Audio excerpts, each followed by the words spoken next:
Story 1. I distance hike when I can. Sometimes this means getting up early or staying out late to get as many miles in as possible.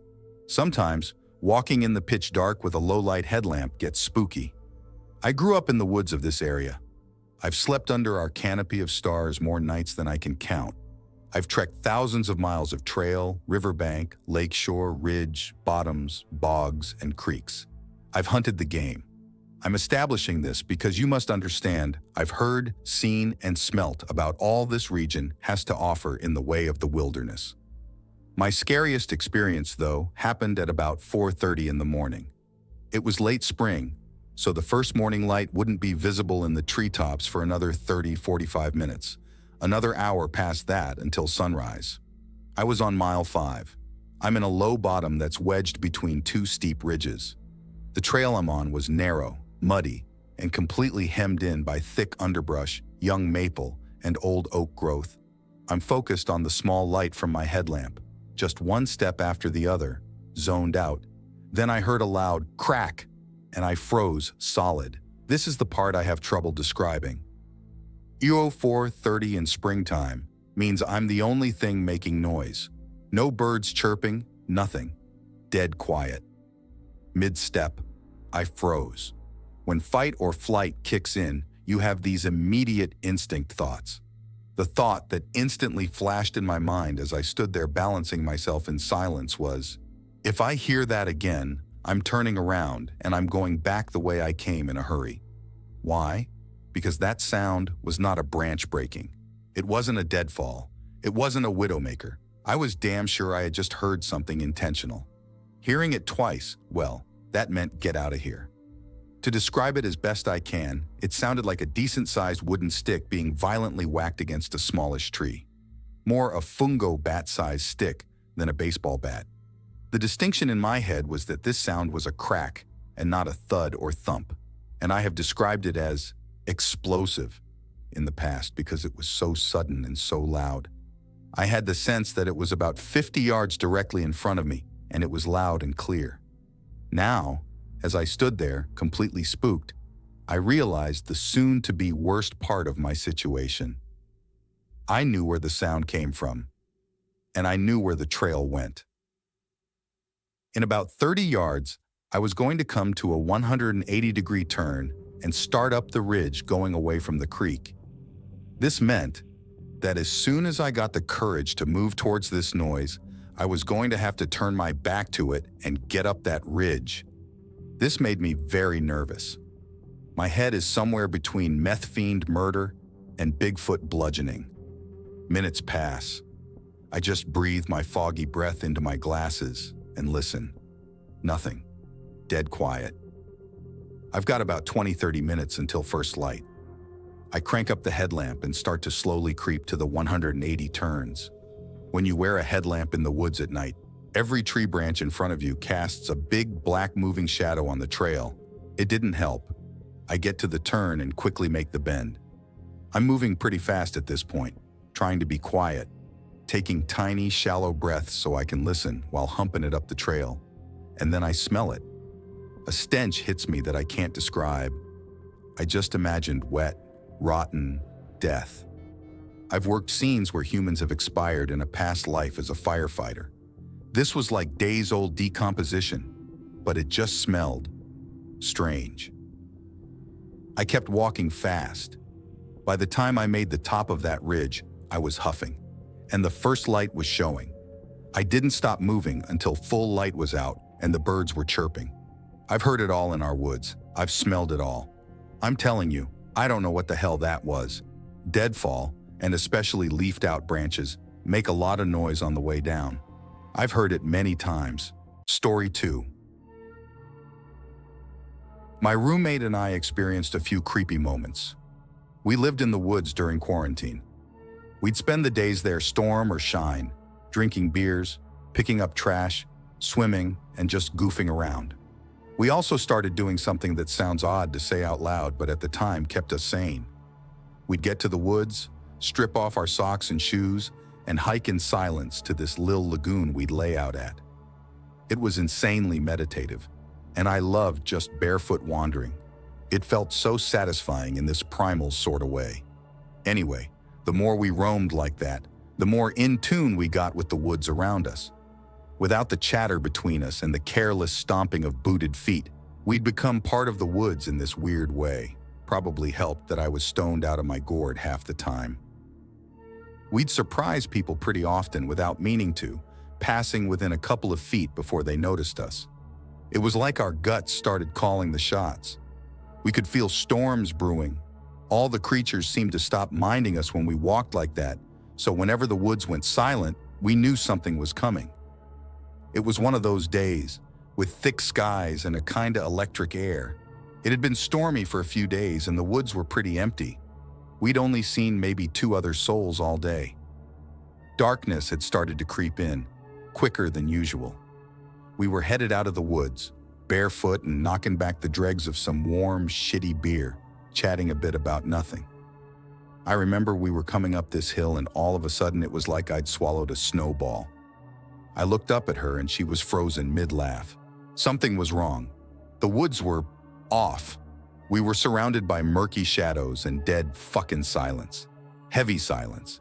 Tense silence. Then we heard it. It was this metallic sort of sound. A kind of clanging we couldn't make out. Metal striking stone, over and over. A bit further down the trail, squarely in between us and the way out.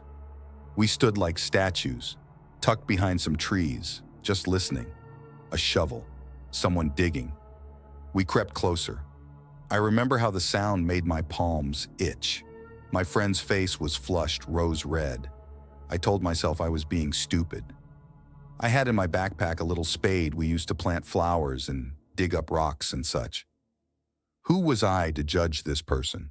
But then again, that was just a little garden spade. And as we got closer, it became clear that this person had a full-on shovel and was digging in the middle of the trail. I kept trying to explain it to myself. This person was just digging.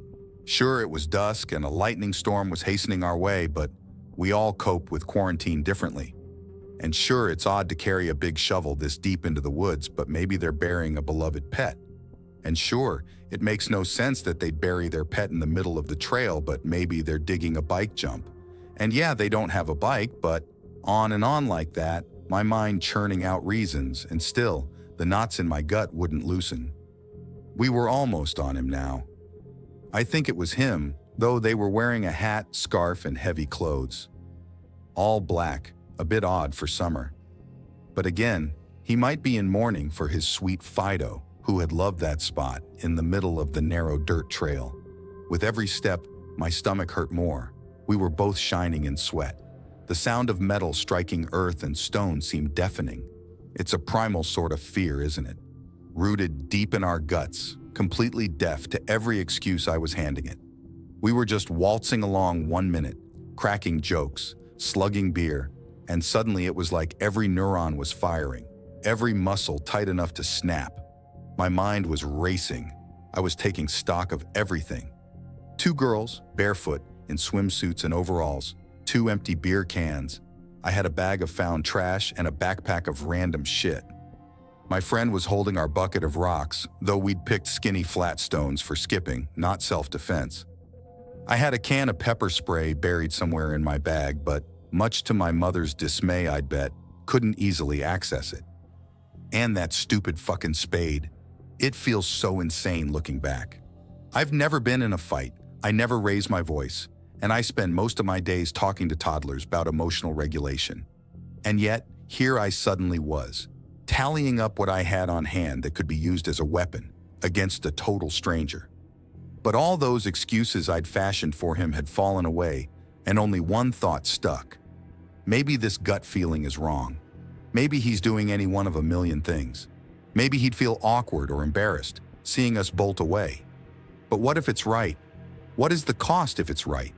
If we walk past and he swings the shovel, what then? What would the excuses cost us? Something shifted. I didn't know what. It felt like such a high-voltage situation, a single spark in a gas-choked room. My friend went white and said the first words we'd exchanged the whole time. "Don't look at him. Run." We ran, crashed down into the woods off the trail, close to the water. We could jump in if he chased us. We sprinted, leaping over boulders, ducking under trees, thorns and stones sticking into bare soles. I didn't feel them, didn't notice the blood on my feet till we broke out of the tree line. Later, we tried to piece it together, tried to understand what had happened. We were cucumber cool ordinarily and felt a sense of invincibility sneaking around the woods. It wasn't till we were safe home, bandaging our feet, that we figured it out, as far as we ever would. The spark had been silence. He had stopped shoveling, and, safe at home, I admitted that I'd looked back. Just a glance, just for a split second. He had stopped shoveling and started walking toward us. Story 3. This falls into the strangest category. Was solo pitching for a long weekend in the Pacific Northwest, and one day was in the rare part of the trail that is closer to civilization, so there was a higher chance of other hikers, campers being around. I saw one or two people, but was mostly from afar, and as it was nightfall soon and getting cold and I was getting deeper into the woods, I knew the odds of seeing someone else was highly unlikely. I was hiking around a small pond and was going to set up camp nearby when I heard some shuffling noises behind a small boulder rock wall type thing. It was a repetitive noise and got louder and then quieter, but never stopped at all. And basically, if you're a regular hiker, you know a noise that does not fit the woods when you hear it. I took out my 2 knives that I carry when hiking and slowly walked around the boulder, honestly not knowing what I would see. What I did not expect and was very shocked to see was a very attractive couple in their 20s, having very aggressive but happy doggy-style sex on a blanket. They were as shocked as I was to see one another, and they freaked out and yelled, as did I. And as they covered their bodies in their clothes in a panic, I awkwardly apologized, picked up all my gear, and just sort of jogged off into the woods, passing their tent. They had pitched along the way, the same way I had seen the tent the dude had pitched in his nether regions. Also, in another part of the country, I thought I saw a bear once, and it turned out to be a giant pile of mud. I wonder if that couple is still together, and if tell that story when they get drunk at parties as I do. Story 4. I was hiking across Newfoundland, following an old railway that was long ago disassembled and turned into a giant trail, sleeping wherever I found myself at night. One day, I ran into a small cottage town, except everything was abandoned. Trailers falling apart, bus conversions burnt out, and small cabins all shuttered up. It was creepy, but interesting at the same time. The sun was waning, so I decided to set up camp in a mostly empty lot that had an abandoned truck slowly falling into a ravine near it. Cooked up some food and crawled into my tent to sleep. I wake up sometime in the night and I hear footsteps outside my tent. At first, I think it was an animal, but the steps sounded like someone walking, a human. The steps get closer and go around my tent. I slowly and quietly pull out my knife. If he tries to get in, my plan is to stab first and ask questions later. Anyone trying to get into my tent at night in the middle of nowhere is looking to do some kind of harm. My heart is racing at this point, but I try to just be quiet. Luckily, the steps start moving away from the tent until I can't hear them anymore. I wait a bit to see if they'll come back, but I don't hear anything. I slowly get out of my tent. I don't see anything. Without turning on my flashlight, I quickly take down everything and stuff it into my bag. After that, I just started walking down the trail to get the hell out of there. I walked until daytime, came across a road, and flagged down a truck. That guy was nice and drove me to the town where I got a hotel. The creepy thing, when I think back to it, was that whoever that was likely watched me walk into town from one of the abandoned structures. I'm guessing a squatter. I'd like to think he was just curious, but I'm glad I didn't stay and wait to see if he'd be back. Story 5. Walking a section of the Appalachian Trail with a couple of buddies when we happened across a bundle of sticks. The sticks were made into a figure, kind of similar to the ones from the Blair Witch Project. It was placed there by someone, as it was dead center on the middle of the trail, leaning against a rock. I thought it was cool, so I grabbed it and put it in my backpack. Anyway, we finished the hike and set up for the night in our camping spot. We were all pretty wiped out from the long day, so after dinner, we retired to our respective tents and conked out for the night. The next morning, I was the first one awake, so I got up to make the coffee And what did I find? An identical bundle of sticks to the one we'd found, sitting atop the pile of charred wood from the previous night's fire. The first thing I did was check my pack, and sure enough, the one I'd picked up was still there. Each of my friends swore they didn't put it there, and I said the same. It was weird because we were all adamant about not putting it there, but I can never be sure one of them wasn't fucking with the other two of us. The thing that messes with me is the bundle I found in the morning was almost a replica of the one we found on the trail earlier. And I find it hard to believe one of the other guys could have made such a close replica without being able to model it after the one in my pack. And it's not like either would have placed the one on the trail beforehand for us to stumble upon, as it was far out in the middle of nowhere. I want to believe one of them pulled a prank on the other two because the alternative scares the shit out of me. Story 6. My partner and I were deep in the Mid-Adams Wilderness area, Washington State, U.S., and there were no other campers around. We had spent the day fishing and exploring the creek around our camp. Around 2 a.m., he wakes me up and tells me to be quiet. Our little dog is quietly growling and looking in one direction. About 15 yards north of the tent, I can hear rustling and a woman's voice speaking quietly to herself. Couldn't discern any words. There is no light, just the voice and the walking noise. It goes quiet and then picks back up on the other side of the tent, which is even deeper woods. Then it faded off into the dense forest. My partner had grabbed his gun and was getting ready to confront them, but since it seemed to move on, nothing ever came of it. I cannot stress enough how deep these woods were. We had explored the day before, and I had scratches from twigs and branches. It was so dense.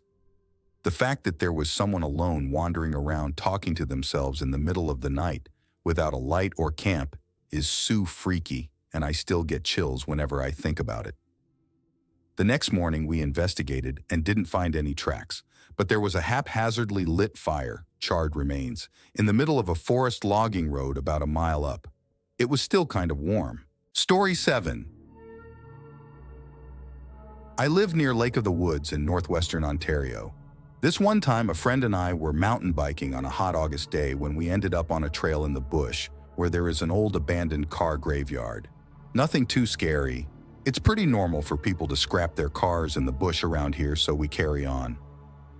Buddy and I are excited to explore the area because there are a lot of interesting vehicles and parts to build jumps with. We ended up sticking around for about an hour or two until dusk was starting to set in, when we came across a black 1950 Buick Roadmaster that looked like it got halfway through restoration. That's when we realized that something was sort of off about this place.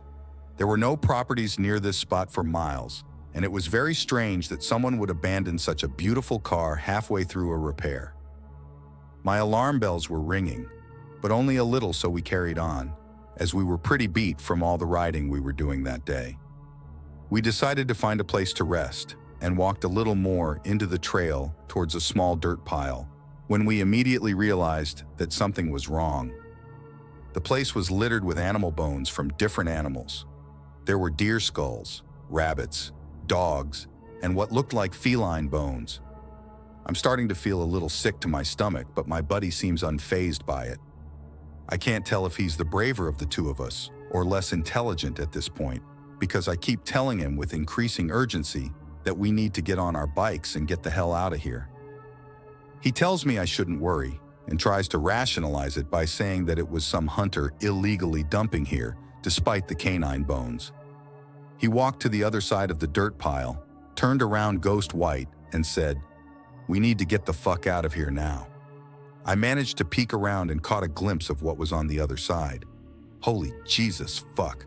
Someone built a shrine here. At this point, I'm screaming inside of my head to leave, and I scramble to grab my bike and my backpack. As we're about to pedal off, we hear someone shouting, "Hey!" to the right of us in the thick.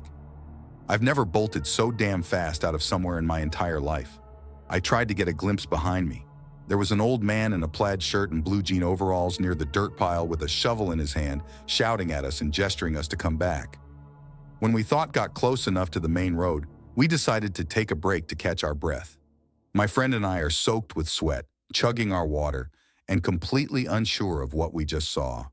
We sat on the road for about 5 minutes, relieved that nothing became of it, and talked about what it might have been. My friend's still trying to rationalize it. Suddenly we can hear a loud, "Viram!" My heart skipped a beat. He started the fucking car. We peeled it down the main road to his house in what felt like 2 minutes. For what should have been at least a 10-minute ride, I could feel the lactic acid building up in my legs from pedaling so hard, gears maxed out even going uphill. This was 12 years ago. To this day, I still don't know what was happening down that trail, but I'm glad I never stayed to find out. Thanks for watching. Don't leave before leaving a like to this video. Also hit the subscribe button to support my work. And as always, have a horrific nightmare, my dear.